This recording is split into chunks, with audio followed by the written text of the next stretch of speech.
सुशील महता कहाँबाट आउनुभयो? बाजुराबाट। बाजुराबाट। कति वर्ष भयो क्रिकेट खेल? धनगढीको घामले मैदान तातिरहेको थियो। सुदूरपश्चिम रोयल्सको टिम ट्यालेन्ट हन्ट गर्न बिजी थियो।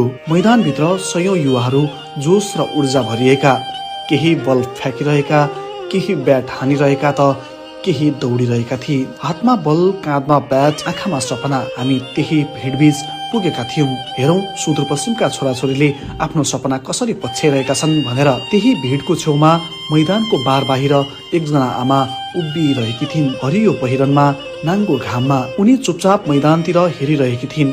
अनुहारमा पसिनासँगै एउटा अनौठो मिश्रण थियो, माया, चिन्ता र गर्वको। म रोकिए, मनमा कौतूहलता छायो।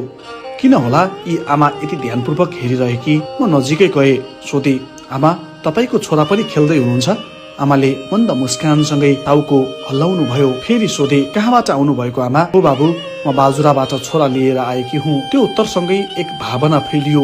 कसरी होला त्यो यात्रा? कति सङ्घर्ष पार गरेर आएकी होलिन् यी आमा? यस्तै सोच्दै मनमा कौतूहलता जाग्यो। मैले विनम्र स्वरमा भने, आमा तपाईँ र तपाईँको छोरासँग केही कुरा गर्न सक्छु?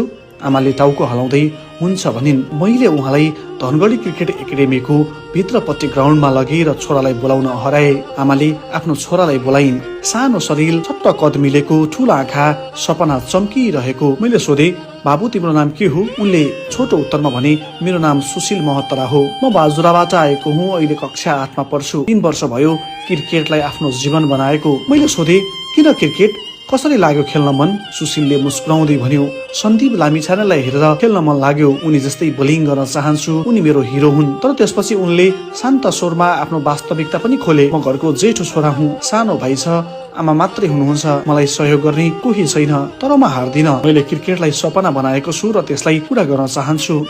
बाजुराबाट। बाजुराबाट। कति वर्ष भयो क्रिकेट खेल्न आएको? 3 वर्ष भयो। 3 वर्ष भयो। अनि पढाइ चाहिँ कतिमा? 8 क्लासमा। क्रिकेट खेल्नुपर्छ भन्ने चाहिँ कहाँबाट लाग्यो, कसरी लाग्यो, कहिले सुरु गर्नुभयो? जतिखेर नेपालले वर्ल्ड कप खेलेको थियो, त्यतिखेर T20 वर्ल्ड कप खेलेको थियो, त्यतिखेरदेखि क्रिकेट खेल्नुपर्छ जस्तो लागेको थियो। अनि घरमा को हुनुहुन्छ? घरमा मम्मी अनि भाइ हुनुहुन्छ। 3 जना मात्रै? तपाईँ जेठो हुनुहुन्छ? अनि क्रिकेट खेल्नुपर्छ भनेर लाग्नुभयो।